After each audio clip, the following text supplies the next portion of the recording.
दिल्ली में जब दिल्ली की जनता कोविड से और दिल्ली सरकार के भ्रष्टाचार से लड़ रही है, ऐसे समय में दिल्ली की पूरी सरकार चुनावी पर्यटन पर है।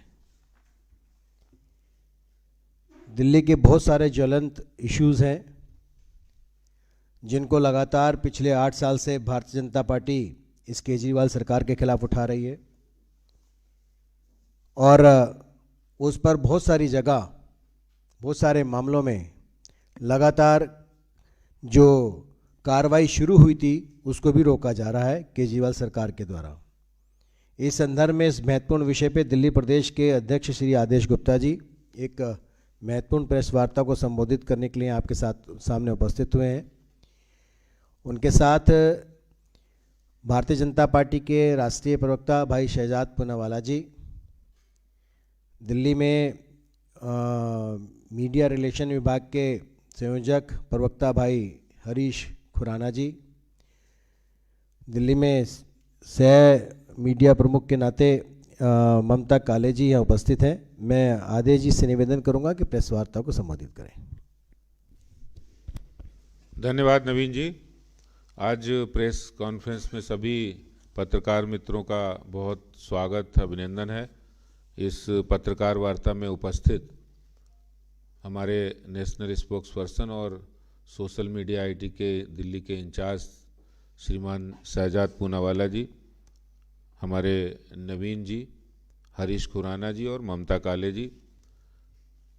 आज एक बहुत ही महत्वपूर्ण दिन है और दिल्ली के लिए इसलिए भी महत्वपूर्ण है कि दिल्ली में जो सरकार में है दिल्ली के मुख्यमंत्री साहब, आज से 8 साल पहले उन्होंने 29 दिसंबर को दिल्ली में जन लोकपाल बिल आ जाएगा ये वादा किया था और बड़ी मजबूती के साथ वादा किया था। और आज हम जब वो याद करते हैं तो हमें आदरणीय अन्ना हजारे जी की भी याद आती है कि वो आंदोलन उनके सानिध्य में शुरू हुआ था और जिसमें अरविंद केजरीवाल जी ने प्रमुख भूमिका निभाई थी। वो 29 दिसंबर का जब हम पोस्टर देखते हैं तो वहाँ पर एक बच्चा जो 10 साल का था वो पोस्टर देख रहा है और उसमें केजरीवाल जी कह रहे हैं कि 29 दिसंबर को दिल्ली के अंदर जन लोकपाल बिल लागू हो जाएगा, भ्रष्टाचार के खिलाफ जो उन्होंने लड़ाई लड़ी थी और उसमें दर्शाया था। आज मैं जब याद करता हूं तो वो 10 साल का बच्चा वो आज 18 साल का हो गया है और वो बच्चा एक संकेतिक हो सकता है कि वहाँ खड़ा था, वो बच्चा देख रहा था केजरीवाल जी को, क्योंकि उस समय आंदोलन चरम पर था। आज दिल्ली के वो सारे बच्चे जो 10 साल के थे 18 साल के हो गए, वो ये पूछ रहे हैं कि दिल्ली में मुख्यमंत्री साहब जो आपने भ्रष्टाचार के खिलाफ लड़ाई लड़ी थी जन लोकपाल लाने के लिए, वो जन लोकपाल आप दिल्ली में क्यों नहीं ला पाए? क्यों आप जन लोकपाल दिल्ली में लागू नहीं किया? इसलिए आज का दिन भारतीय जनता पार्टी दिल्ली के लिए एक वादा खिलाफी दिवस के रूप में हम लोग मना रहे हैं। दिल्ली की जनता भी वादा खिलाफी दिवस के रूप में मनाना चाहती है। वो 10 साल का बच्चा भी जो 18 साल का हो गया है वो भी बाट जो रहा है कि वादा किया था लेकिन वादा कब पूरा करेंगे। और ये कहते हुए कि केजरीवाल जी आप तो वादा करते हो लेकिन वादा करके भूल जाते हो। और सिर्फ एक वादा नहीं है, अनेक वादे हैं, लेकिन मैं आपको बताना चाहता हूं असलियत यह है कि केजरीवाल साहब जन लोकपाल बिल क्यों नहीं लाना चाहते हैं। और जन लोकपाल बिल की तो बात हम करें तो जन लोकपाल बिल के बारे में अभी हमने जब ट्वीट किया तो इनके ट्रोल्स आने लगे और वो पूछ रहे कि जन लोकपाल बिल तो हमने एलजी साहब को भेज दिया है। तो मैं ये भी बताना चाहता हूं, आरटीआई का जवाब है, ये मेरे पास है आरटीआई का जवाब, ये 18 की आरटीआई है, 19 की, और इसमें साफ लिखा है कि जो जन लोकपाल बिल आप एलजी साहब केंद्र सरकार के पास है वो बिल्कुल झूठ कह रहे हैं। ये जन लोकपाल बिल दिल्ली सरकार के जस्टिस जो न्याय मंत्रालय है, कानून मंत्रालय है, उसके अंतर्गत आपने भेजा ही नहीं है। झूठ बोल रहे हैं आप, झूठ बोलना आपकी फितरत है, ये उसको दर्शाता है। और फिर चलिए, मैं जन लोकपाल बिल की बात कर रहा हूं, 29 दिसंबर है, वहीं ये भी बात करना चाहता हूं कि आखिर 1.5 साल से आपके दिल्ली में के लोकायुक्त की नियुक्ति नहीं की। 31 दिसंबर 2020 से लोकायुक्त की नियुक्ति नहीं है। भाई, लोकायुक्त तो भ्रष्टाचार की जांच करता है, आप तो ईमानदार हैं, तो भ्रष्टाचार से आपको डर कैसा है? मैं आपको बताना चाहता हूं डर क्या है इनका। वो डर ये है कि इनके 24 विधायकों के ऊपर 87 केसेस चल रहे हैं। उन्हें डर है कि लोकायुक्त जैसे ही नियुक्त होगा तो ये 24 विधायक शिकंजे में आ जाएंगे। और ये नियत इनकी आज की नहीं है, मैं आपको बताना चाहता हूं कि नियत इनकी पहले से ही खराब है। इसलिए खराब है 2019 के अंदर जब लोकायुक्त ने यह कहा कि सारे विधायक अपना एसेट लायबिलिटी जमा करेंगे, अपना पूरी सीट जमा करेंगे, कितना आपके पास एसेट है, क्या लायबिलिटी है, वो सारी जमा करेंगे। मैं भी एक कारपोरेटर हूं, कारपोरेशन में हर साल मार्च के एंड के अंदर सबको मैंडेटरी जमा करना होता है अपने एसेट्स और अपनी लायबिलिटी। ये जनप्रतिनिधि कानून का, प्रतिनिधित्व कानून का एक नियम है कि कोई भी जनप्रतिनिधि वो वहां पर लायबिलिटी एसेट जमा करेगा ताकि पता लगे आप जनता के प्रतिनिधि हैं, आप भ्रष्टाचारी नहीं है, आपने इतना पैसा, आपका इनकम टैक्स देते हैं, इतना पैसे आपके पास पहले से थे और 5 साल 4 साल में आपने कितना कमाया, वो जनता के सामने होना चाहिए। क्योंकि हम पब्लिक फिगर हैं तो पब्लिक डोमेन में हर चीज होनी चाहिए। इसलिए लोकायुक्त ने कहा, मैं आपको बड़े खेद के साथ कहना चाहता हूं इनका इंटेंशन क्या है। उस समय आम आदमी पार्टी के 50 विधायकों ने, ये देखिए 50 विधायक would not declare our asset to Lokayukta से 50 MLAs, 50 MLA आम आदमी पार्टी के उस समय, उन्होंने लोकायुक्त के इस कथन पर कहा कि ये बिल्कुल नहीं करूंगा और ये बिल्कुल संविधान विरोधी है। मैं आज आम आदमी पार्टी के मुख्यमंत्री साहब से पूछना चाहता हूं दिल्ली के कि आप तो ईमानदार हैं और ईमानदारी को किसी चीज की डर किस बात का है? आपने अगर नहीं कर रखा कुछ भ्रष्टाचार तो आपको अपने एसेट्स लायबिलिटी देने में उस समय क्यों दिक्कत आई थी? क्यों आपके विधायकों ने मना किया था? तो ये सब बातें आज दिल्ली की जनता याद करके दिल्ली के अंदर वादा खिलाफी दिवस के रूप में हम इसको देख रहे हैं। आम आदमी पार्टी के वादा खिलाफी दिवस।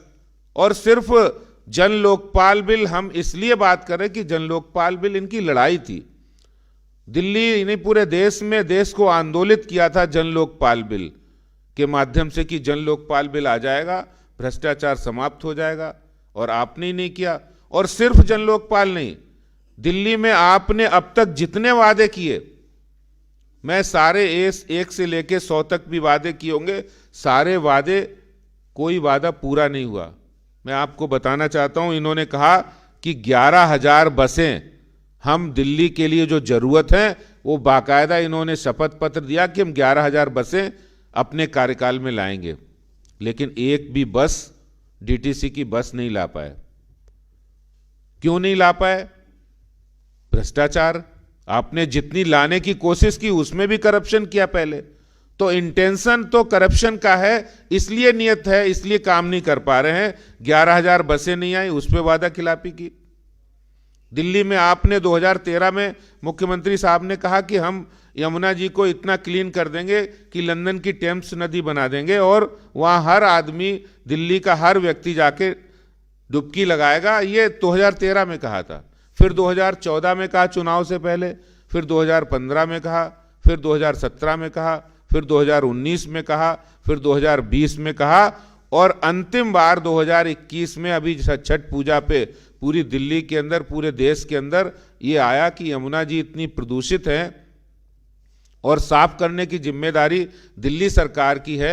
केंद्र सरकार ने 2419 करोड़ रुपया इनको एसटीपी प्लांट के लिए दिया, बावजूद उसके इन्होंने यमुना साफ नहीं की।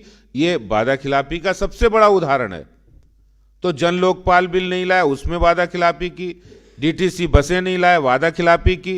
आपने यमुना क्लीनिंग का वादा किया, वो वादा खिलाफी की। आपने 500 स्कूल, 20 नए कॉलेजेस, स्कूल, बहुत सारे वादे किए, वो वादे पूरे नहीं किए। तो आज दिल्ली की जनता अन्ना हजारे जी को स्मरण करके, याद करके, केजरीवाल जी के वादा खिलाफी दिवस के रूप में आज हम इसको देखते हैं। और दिल्ली के अंदर हर वो बालक जो 10 साल का था, जो इस पूरे मूवमेंट में पूरा दिल्ली उसमें था, लेकिन जो 10 साल का बालक, वो जो जनरेशन है, वो याद कर रही कि केजरीवाल जी आप अपने वादे कब पूरा करोगे। ये आज 29 दिसंबर है, इसलिए ये ध्यान कराना हमें अपनी फर्ज को निभाने के जैसा है। और मैं समझता हूं कि केजरीवाल जी साहब इसको जवाब दें कि आज जब पूरी दिल्ली के अंदर रोज कोरोना के केसेस बढ़ रहे हैं, पॉजिटिविटी रेट बढ़ रहा है, तब आपको दिल्ली की चिंता नहीं, तब आप पंजाब जा रहे हैं, गोवा जा रहे हैं, उत्तराखंड जा रहे हैं। यानी पॉलिटिक्स, राजनीति क्या आप इसलिए करते? आप तो भ्रष्टाचार की समाप्ति के लिए, जन लोकपाल के लिए, स्वच्छ राजनीति के लिए आए थे, लोगों की मदद करने के लिए आए थे। और आप दिल्ली को छोड़कर दूसरे राज्यों में जाकर अभी तक उन्होंने ना ऑल पार्टी मीटिंग बुलाई, ना ही अपने काम के अपने बारे में बताया कि कोरोना में हम क्या कदम उठा रहे हैं। आपका बहुत बहुत धन्यवाद।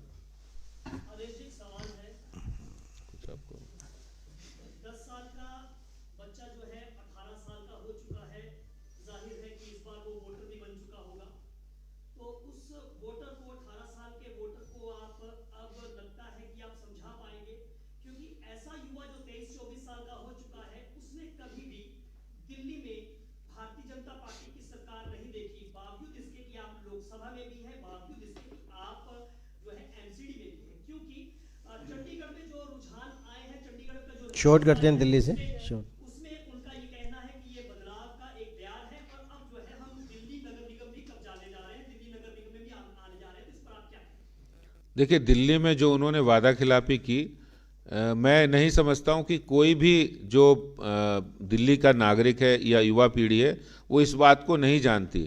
आज प्रधानमंत्री मोदी जी और बीजेपी की केंद्र सरकार कोई वादा करती है तो उस वादे को हकीकत में बदला है और पूरा किया है। इसलिए हम पूरी तरह से दिल्ली के जो मुख्यमंत्री साहब हैं, जो ये पंजाब जा रहे हैं, उत्तराखंड जा रहे हैं, उनके लोग भी समझ रहे हैं कि वो वादा पूरा करने वाले नहीं हैं। जो वादे किए उन वादों पे कभी खरे नहीं उतरे, इस बात को सब लोग समझ रहे हैं।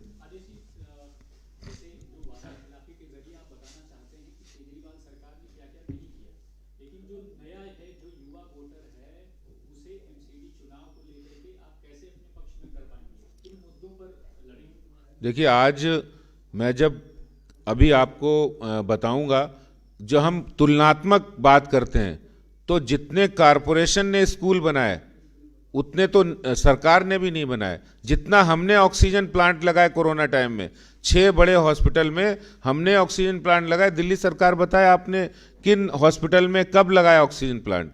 हमने दिल्ली के अंदर जितना निगम के संसाधन है उसके हिसाब से बहुत बेहतर काम किया, चाहे वो कूड़ा प्रबंधन हो और चाहे भारत की संस्कृति को, अभी Bharat Darshan park, waste to best, waste to wealth और कूड़े से कंचन तक की यात्रा हमने 350 मीट्रिक टन जो कबाड़ था उससे कमाल किया है और भारत के 21 धरोहर स्मारकों को वहां दिखाया। तो कारपोरेशन को आपने फंड नहीं दिया, आपने दबाने की कोशिश की, उनके काम को क्रेडिट लेने की कोशिश की, लेकिन कारपोरेशन ने हिम्मत नहीं हारी। हमने बहुत अच्छे काम किए और इसके बारे में भी हम आने वाले टाइम में जनता के बीच जाएंगे। बहुत बहुत धन्यवाद, थैंक यू।